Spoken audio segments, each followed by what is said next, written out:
daigdig ang maibalik ang tatlong kayamanang ninakaw ni Jerry, Denise at Vincent. Naatasan siyang harapin ng tatlo upang maibalik ang mga kayamanan. Matapos ang mahabang pakikipaglaban, nagtagumpay si Eugene sa pagbawi ng kayamanan. Pero lingid sa kaalaman ni Eugene, ang kanyang misyon bilang detective ng kabilang daigdig ay nagsisimula pa lamang. Ang simula ng paligsahan ni Jeremiah.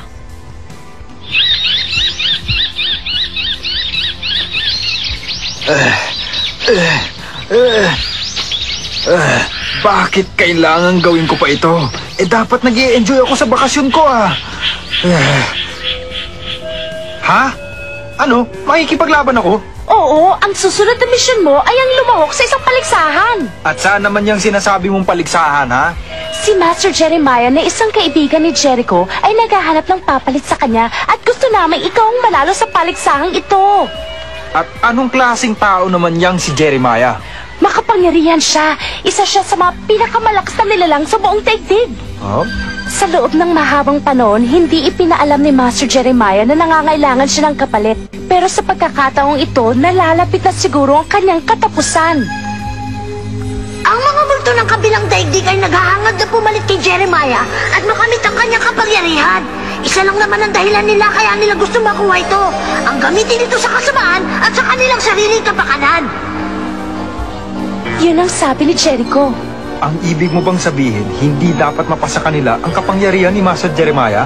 Oo, at yun ang mission mo bilang detective ng kabilang daigdig. Marami ka rin matututunan dito, Eugene. Siya yung klaseng magaling sa anumang bagay. Kaya nakakasiguro kung hindi mo pagsisisihan ang lahat ng ito. Sekreto dapat yun eh. Ha? Eugene, ito isang mapangalib na misyon para sa iyo. At ayon sa aming informante, gusto rin makamit ni Benjo ang kapangyarihan ni Master Jeremiah. Kaya't kailangan talunin mo siya. Benjo? Oo. Sa ngayon, 99 na Ghost Fighters ang tinalo ni Benjo at itinagtag ang kanilang kapangyarihan sa kanya. At ngayon, ang gusto niya ay ang kapangyarihan ni Master Jeremiah. Gumagamit si Benjo ng mga tao upang subukan ang kanyang kapangyarihang nakukuha at nag-iisip ng kanyang sariling pamamaraan ng pakikipaglaban kaya't sadyang napakalakas niya at pag nakuha niya ang kapangyarihan ni Master Jeremiah, marami ang mapapahamak. Para sa mga tao, talagang malaking problema nga ito, Charlene. Payag ka na? Pero matagal ko nang inaasam-asam ang darating na bakasyon ko eh. Gusto ko naman sana mag-enjoy. Mas mahalaga pa pala sa'yo ang iyong bakasyon! Paano? Hindi naman kasi madali ang pinagagawa mo, no?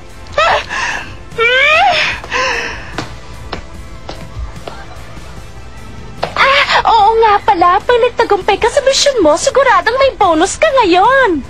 Bonus? Diba gusto mo mapanood ang favorite battleball team mo, ang Blue Planets?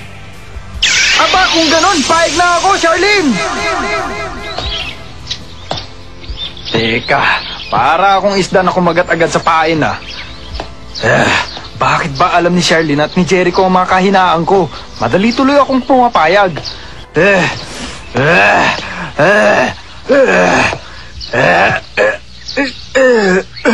Ha?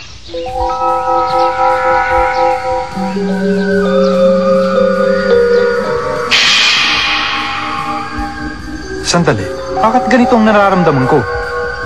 Di bale. Pag nabigo ako, uuwi na lang ako at magpapahinga.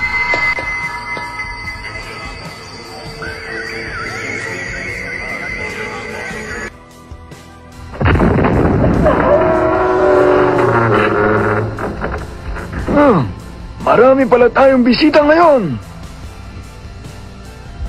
Ha?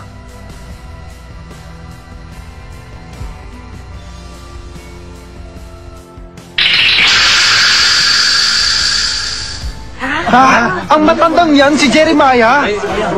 Kapanahunan pa yan ng lolo ko eh. Kung ganun, simulan na ang ating paligsahan. Eto na, dumating na ang panahong pinakahihintay natin lahat. Kahit gaano kahirap, kailan makalusot ako sa pagsubok. Ang unang bahagi ng paligsahang ito. Ang palabunutan. palabunutan! Ang bawat isa sa inyo ay kailangang bumunot ng isa dito. Hindi maganda to. At isang matanda lang pala si Jeremiah.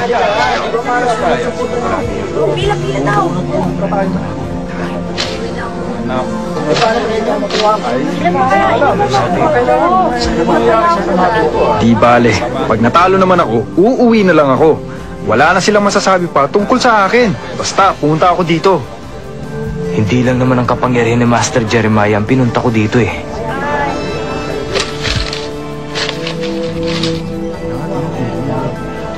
Sana ito na yung pinakahintay ko. Nakabunot na yata ang lahat. Kung ganon, buksan nyo na. Kung may pula sa loob, kasali kayo sa unang bahagi. Sige, tingnan nyo na ang inyong mga binunot.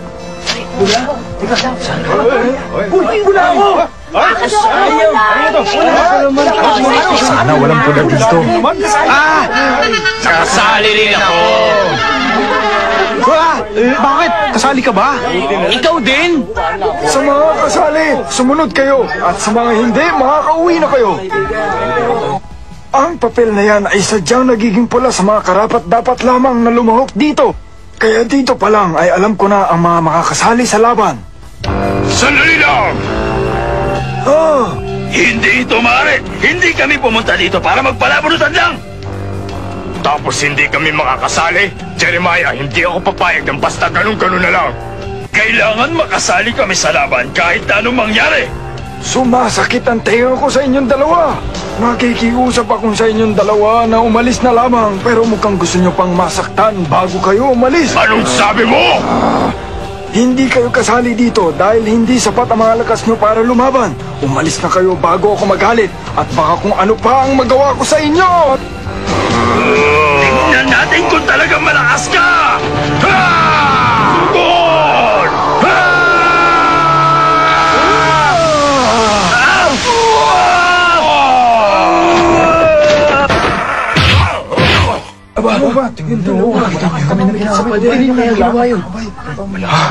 Ang lakas! Ang lakas niya. Talagang malakas ang kapangyarihan ni Master Jeremiah. Parang humihina na ang lakas ko dahil sa tagal ng panahon. Noon sa isang tingin lang ay matatalo ko na ang kalaban. Talagang matanda na ako. Oh, kayong lahat, huwag na kayong tumayo dyan. Sumunod na kayo.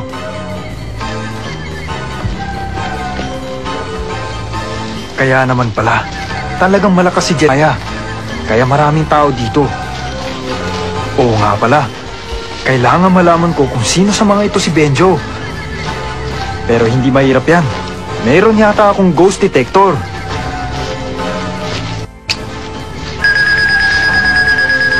Ha? Oh? Ngayon pa nasira. Huh?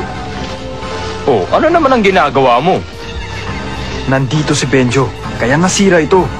Ganoon kalakas ang kapangyarihan niya.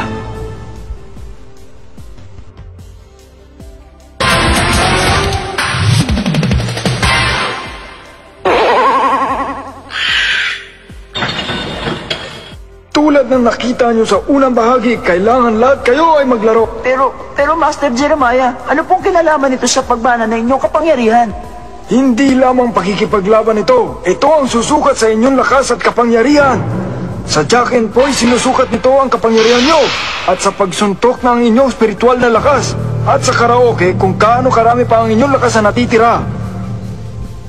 Kapag hindi kayo nakadalawang panalo, maaari na kayong umuwi at magpahinga na lamang. Sige! Malasin nyo ang lakas ko! Sigurado naman ako malakas eh! Ha! Hindi to totoo! Lagi yata akong pangalawa sa aming lugar sa ganitong laro! Hindi mo naiintindihan. Kapag hindi nakatala dito ang espiritual na lakas mo, hindi ka makakakuha ng mataas na marka.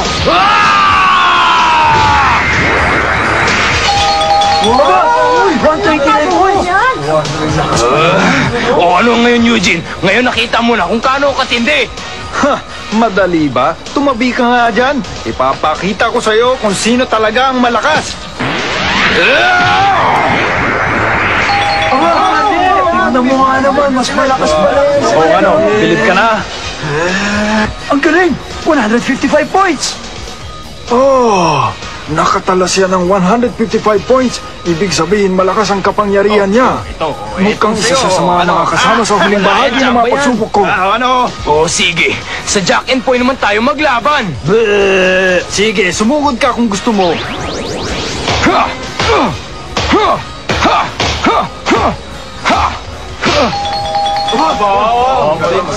Magaling siya. Ang galing niya!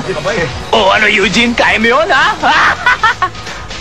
Magaling rin ang batang ito. Mukhang makakasama rin siya sa huling bahagi ng aking mga pagsubok. Galing! Tingnan nyo! 175 points siya sa pagsuntok. Siya ang pinakamalakas sumuntok sa lahat. Ang tagi ko pag-ibig ay minsan lamang! Ngunit akala ko... Oh, magagaling ang mga kalahok ngayon. Sa pagpapatuloy ng paglalaban, mga 20 katao ang nakapasa para sa pangalawa at huling bahagi. Ano lugar ito? Nakapasa kayo sa madaling bahagi. Ngayon, Jack, na mahihirapan kayo. Kakaibang lugar to eh. Parang buhaya tumihinga ang gubat na ito. Ang gubat na ito ay marginal forest. Puno ang gubat na ito ng mga patibong at panganib. Ang isang ordinaryong tao ay hindi basta-basta makakadaan sa lugar na ito. Kailangan makapunta kayo sa punong yon ng mabilis para makaligtas. Ang makakagawa nito ay papasok sa huling bahagi. Hindi ko kaya. Hindi na lang ako tutuloy. Masyado nakakatakot ang lugar na to. Ayoko na. Uwi na lang ako. Mabuti pa nga. Mahiwaga at mapanganib ang gubat na ito. Kahit malakas ang kapangyarihan nyo ay huwag pa kasi siguro. Tama siya. Hindi ito para sa mga baguhan lamang. Ang mga may lakas lamang na looban dapat na tumuloy dito. Ang mga takot, umuwi na lang. Jeremiah, tutuloy ako. Hindi ako tulad ng dalawang yon na umatras dahil sa takot. Master ang itawag mo sa akin. Tandaan mo yan. Huwag mo kaming takutin sa mga salita mo lang. Hindi mo kami ganun kadaling mapapatras. Ha? Teka, talaga bang tao lahat ang mga kasali dito?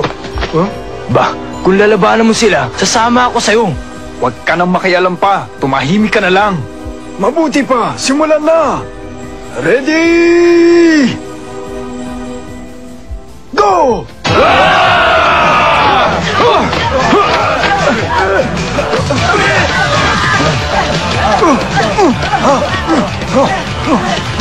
Makauna na muna ako sa inyo, ha? Iwasan niyo ang mga panganib. Yun ang pinakamabilis na paraan. Eugene, siguraduhin mo lang na kaya mo yan. Siyempre, kasi mananalo rin ako. Hindi ako patatalo dito.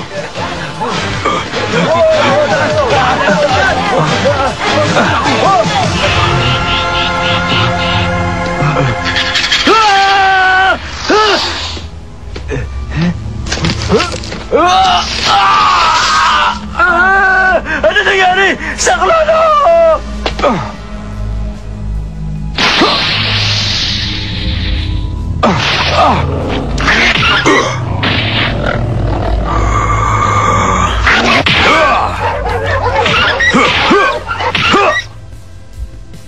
May isang oras nang lumilipas pero wala pang dumarating kahit isa.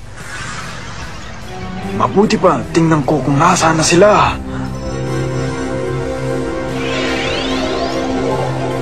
Ang nangunguna ay may 500 metro pa ang layo.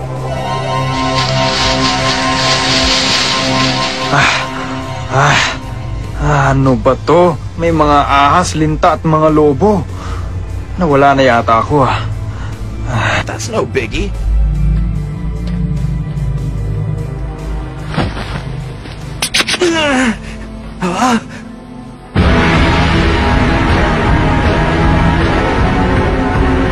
Fine. A few fruit bats are no problem. Look at this, little ones. A human boy has wandered into Baldac's territory. What shall Baldac do? Baldac thinks he shall enjoy the free dinner.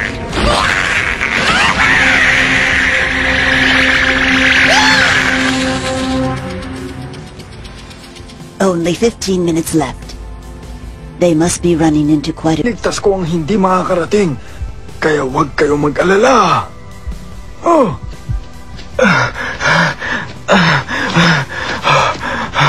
Ano? Ikaw pala. Teka, huwag mo sabihin, ako pala nakarating dito. Ayos! Wow! Ang galing ko talaga, no?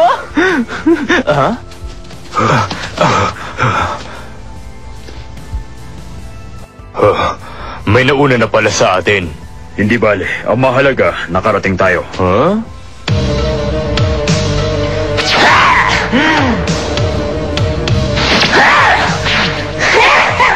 Pagbuti mo, pag-ilan mo. Ano, sumusuko ka na ba? Mabuti pa yata, umayok ka na lang. Hindi ka na makakaligtas sa bilis ko eh. Umahangad ka na lang para kainin ko. Ano, di ba?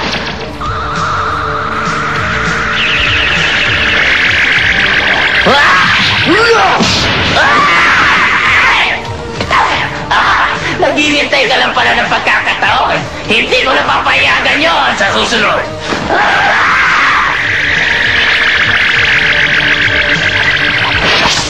Nawala! Nasaan siya?